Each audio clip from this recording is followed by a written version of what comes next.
ये जो महफिल है साईं मोहम्मद सिद्दीक प्रोफेसर मोहम्मद सिद्दीक कादरी साहब जो मदीनतुल औलिया मुल्तान शरीफ से तशरीफ़ लाए हैं।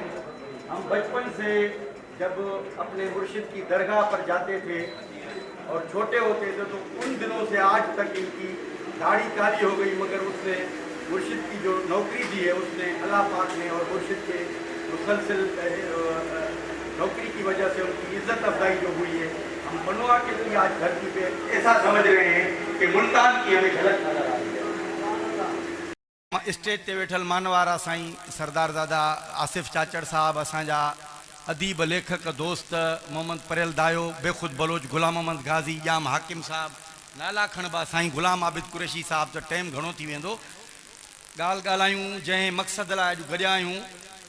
खान मोहम्मद चाचड़ हिकिड़ो अहिड़ो किरदारु आहे, जीअं मौली आदम साहब ॻाल्हायो त हू घण पासाऊं माण्हू आहे। अल्लाह पाक जॾहिं कंहिं माण्हूअ खे इज़त बख़्शे थो त उनखे मुख़्तलिफ़ सलाहियतूं ॾिए थो। नंढड़ी सियासत जी झलक, हू नायब नाज़िम रहियो, पंहिंजे इलाइक़े जी ख़िदमत कयईं, पंहिंजे बिरादरी जी इज़त जो सबबु बणियो। खान मोहम्मद चाचड़ अहिड़ो नात ख़्वान आहे जो मां स्टेज जी सिंध जूं स्टेजूं हलायूं आहिनि, स्टेज जो कंपेयर रहियो आहियां। जिथे खान मोहम्मद चाचड़ सिंध में या पन्याकिल में कंहिंखे नज़र अची वञे, अॻ में माण्हू अची को सम्झ वारो मूंखे चवंदो त खान मोहम्मद चाचड़ खां नात पढ़ायो या लतीफ़ जी वाही पढ़ायो।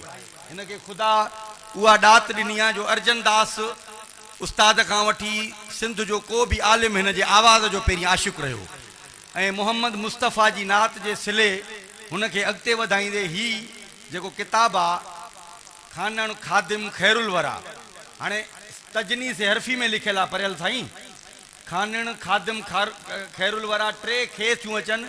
लतीफ़ साईं जी पूरी शाइरी, शाह अब्दुल लतीफ़ जी, साईं कादरी साहब सिंध के शायर हजरत शाह अब्दुल लतीफ़ भिटाई की पूरी शायरी की किताब जो है तजनी से हरफी में लिखी गई है। ये उनका एक आर्ट है। तो ये जो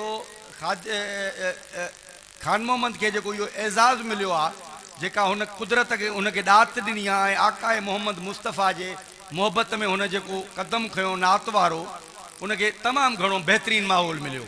मिसाल तौर जीअं मौली आदम साहब चई वियो त असां वटि हाजी गुलाम नबी मैसर तमामु वॾो नात जो नालो बि अहिड़ो आशिक़े रसूल हो जंहिं हुन 5 हज कया, उन जी सोहबत खान मोहम्मद खे नसीब थी। हाजी मखणे फ़क़ीर बहितरीन नात ख़्वान आहे। मौली आदम साहब वारा तमामु सम्झ वारा माण्हू आहिनि। बिरादरियूं क़ौमूं इहे इन्हनि में माण्हू थींदा आहिनि, पर इल्म जो जीअं ॻाल्हि करे वियो त इज़त थियणु खपे। मां खान मोहम्मद जे मिटनि माइटनि खे, उन जी औलाद खे ऐं उन जे पन्याकिल जे दोस्तनि खे इहो चवां थो त माण्हू सदियुनि में पैदा थींदा आहिनि, शख़्सियतूं जंहिंखे अल्लाह साईं तमामु घणी ॾात ॾींदो आहे।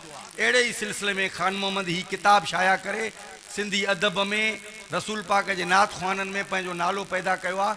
ऐं टाइम जी कमी जे करे जेकॾहिं ॻाल्हाइजे त असां सदाईं मिलंदा रहंदा आहियूं, तव्हां सां इहे सिलसिला हलंदा रहंदा, ऐं तव्हांखे ऐं खान मोहम्मद भाउ खे अहिड़े ख़ूबसूरत प्रोग्राम जूं मुबारकूं, जंहिंमें बिरादरी खां वठी आलिम अदीब दोस्त गॾु थिया आहिनि। लतीफ़ साईं चयो हो न त मोहबती मेड़े ॻोठ ॾिजे हिकिड़ो, तनी जे वेड़े पाण ई ईंदो पातशाह। तव्हांजी महिरबानी।